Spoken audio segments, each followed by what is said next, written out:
Welcome back to the program. The Shocking Miss Emerald. That's Carol Emerald. It's the deluxe edition, a double CD, which premiered in Great Britain at #1 spot. Vincent Degiorgio is with us. He's with Chapter 2 Productions. How do you premiere at the #1 spot? You have a previous album that becomes everything that basically evolves from a rough demo into a European sensation. And your role in the making of this? I am the lyric and melody person for the project, the Canadian amongst a bunch of great people from the Netherlands, and also do a lot of creative direction because of the background I have in the A&R world. And you had an extensive history in disco world. I did. I was definitely a child of the disco era, and you know, really love that part of the business because, you know, as a friend of mine told me, it was the original punk rock in a way because it's coming in from the outside and becoming mainstream. So. Yeah. And coming from a DJ. Yeah, I was a mobile DJ turning into a record store person, turning into a club DJ of note. And then basically I started a record label. So now, did you sit home when you were a young man mixing records or trying to lay out what you think people should be listening to or what would work in a club? Absolutely. Okay. I mean, because they say if you can't read a floor when you're a DJ, you can't really play to those people. So, you know, I practiced at home like every other kid who started as a bedroom DJ, but the only difference is I had no headphone cue in my first mixer. It's quite fascinating. I've never really spoken to anybody at that's a great point about it. It is. Was that a great point? Yes. No pitch control on the turntables, guys. You know, these were all belt drives, and you would have to learn how to do it. And one of the most fascinating things I saw during my career at BMG was seeing a guy play a dance record, go into a country record seamlessly, but the country record was on a cassette player, which he pitched with his right hand while spinning the record with his left. And it's fascinating because the technical aspect is really something that makes that experience. Where did that come from? That innovation of spinning records? I think in France in the early '60s with the original discotheques, and then of course it just generated into those, you know, the clubs in New York and so on. And it's really interesting because when you go through the history of you know, dancing in clubs, from having the band in the 30s and 40s, which is a lot of what we're doing with Caro, into where we are now in the modern club world, technology has really driven it on all fronts. You just needed to know what you're doing. You were making an interesting point when we were talking in there about the album that you just did, that the kind of music you're involved is like the old 10 Cents a Dance thing.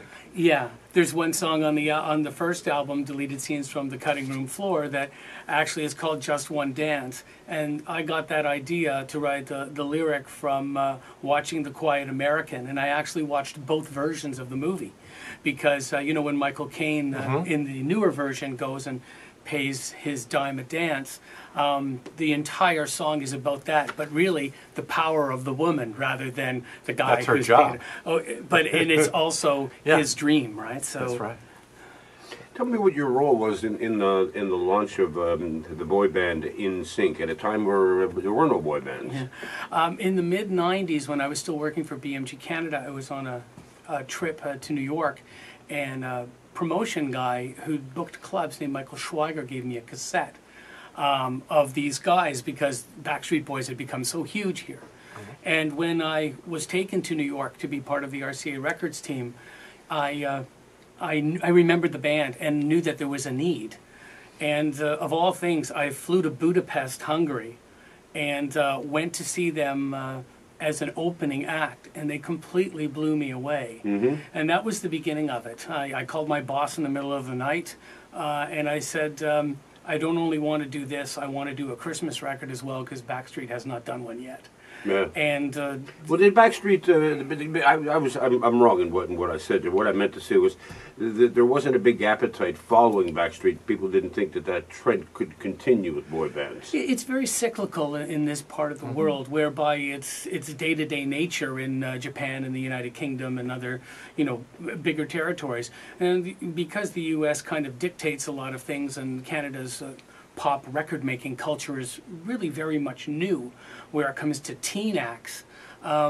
you know, it gave me the opportunity to say, I want to do this. And I was given the power to do it. And went, like I said, saw them in Budapest, went insane. And you know, you have to invite people to the party. And I think in a lot of ways, you know, we went through the grunge era, we've gone through progressive rock, we've gone through the, you know, the rhythmic era, you know, we've gone through the hip-hop thing. I think that the most important thing is that the teens that were out there and the kids were grossly unrepresented at the time. And I think the songs were perfect pop records. And no matter what the generation, you cannot get past greatness in any kind of music genre. Now, it's been much more difficult breaking a female act than a male act. I can only think of the Spice Girls, but outside of that, in the genre, it seems to always favor the male acts of 4 or 5. It's much more difficult with women. Yeah, boy bands definitely are the big winners because the Spice Girls really had so much to offer that it was hard to replicate. There were followers, of course. You know, Bewitched is one. They toured with us with the NSYNC crew.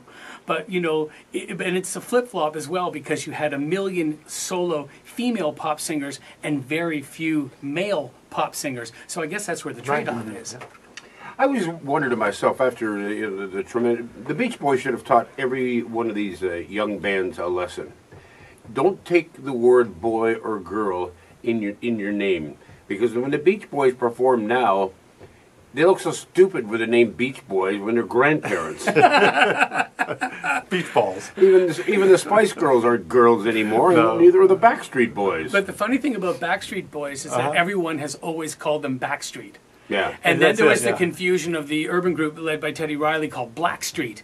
Right. So, you know, but you're absolutely right, Ted. I mean, you know, to have boys or, you know, having a group from the 50s like the Del Vikings, you know, they weren't called the Del Viking Boys. They were just called the Del Vikings. But, you know, I guess it's just the way that culture treats someone if you call yourself girls or boys. No. It's like, there's a singer, Kid something, isn't there? Kid Rock. Kid Rock. He could stay there. Yeah, but he's not a kid. No, he's long past being a kid. He wasn't even a kid when he was a kid. You know what I'm saying? I don't know. He was a delinquent. What is the status of disco music as we know today? Because it's not even, nobody calls it disco, it's just dance music. Yeah, and a lot of people call it EDM now because whenever the Americans don't know what to do with a pop genre, they basically rebrand it so they can resell it. So they would have called it electronica, or now they're calling it EDM or electronic dance music.